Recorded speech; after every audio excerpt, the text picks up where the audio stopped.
Hi everyone, welcome to another episode of Mindful Living. I'm your host, Educator Sakshi Narang, and here with me is. I'm Mrs. Raman Chawla. I'm an IT professional working in the field of education from last 30 years. Well, over the last 12 years of my journey as an educator, I've deeply felt ये जो exam time होता है ना, ये students के लिए सिर्फ academic test नहीं है. This is a test of their emotions as well. मेरे साथ बहुत सारे ऐसे स्टूडेंट्स जुड़े हुए हैं जो इस टाइम के दौरान इतने वाइड रेंज ऑफ इमोशंस को फील कर रहे होते हैं एंड इस टाइम पे उन्हें इंस्ट्रक्शंस की ज़रूरत नहीं होती. उन्हें ज़रूरत होती है राइट गाइडेंस की, सपोर्ट की, someone who can understand them and give solution to their internal struggle, internal fight जो उनके अंदर चल रही है. एंड इसी के लिए मैम मैं आज आपके पास आई हूँ. बहुत अच्छा क्वेश्चन है आपका कि इसको हम मिलके कैसे सॉल्व कर सकते हैं इन चैलेंजेस को. आइए शुरू करते हैं. Start with the first challenge. क्या लगता है आपको पहला चैलेंज क्या आता है बच्चों को?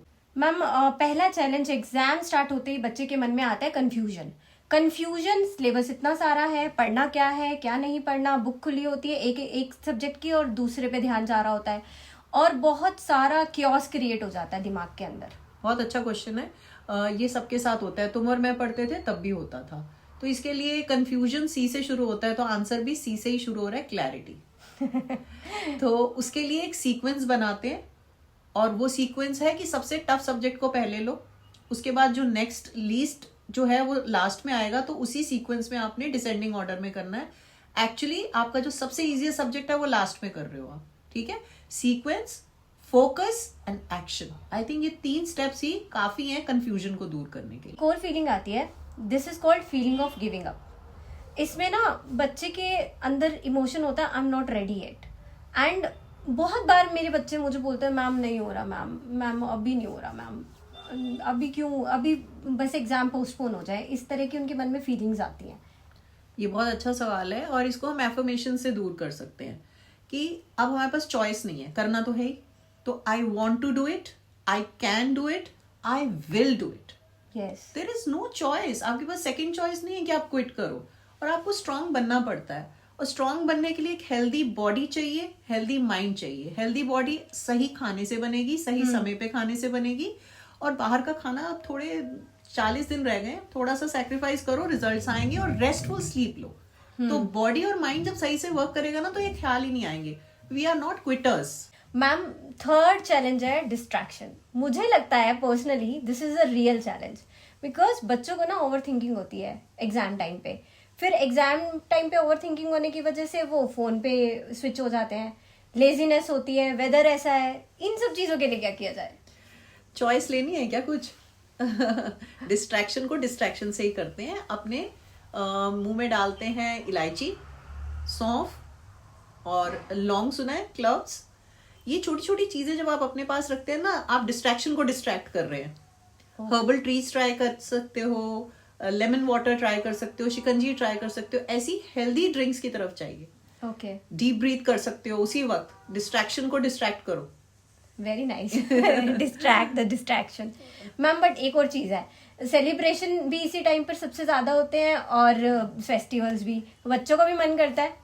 तो प्रायोरिटी क्या है आपकी? इस वक्त चॉइस नहीं है आपके पास. आपको अपनी प्रायोरिटी सेट करनी पड़ेगी. और फिर भी अगर आपको कुछ टेक्निक यूज करनी है तो आप खुद को एक टारगेट दीजिए कि मैं इतने चैप्टर्स, अप्रोक्सीमेटली 5 चैप्टर्स मान के चलिए कि मैंने कर लिए हैं, तो मैं ये बर्थडे की सेलिब्रेशन अटेंड कर सकता हूँ या कर सकती हूँ. ठीक है.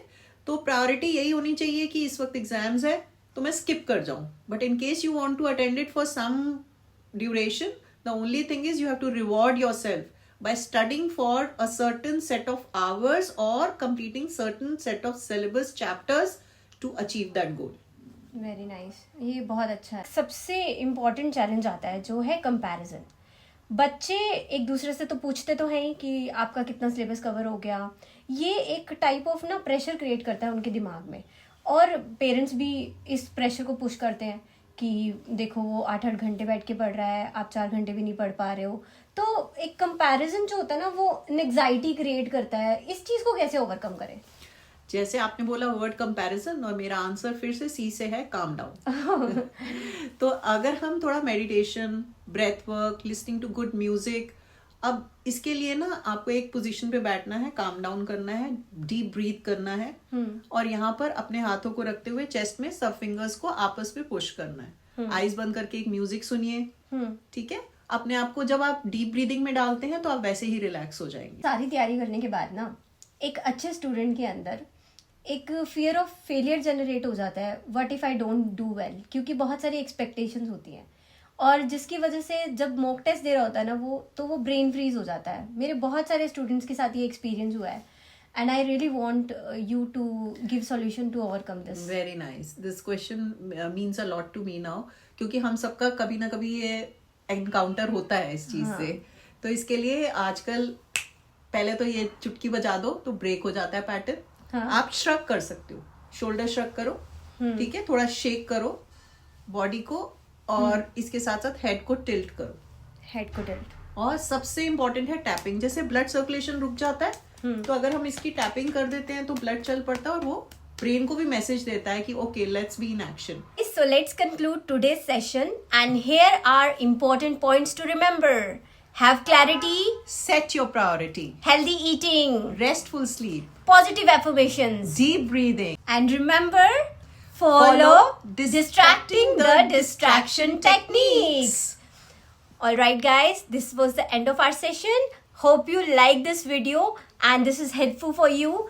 Students, all the best for your exam. डरना बिल्कुल नहीं है. Stay natural. You're awesome. Bye bye. Take care.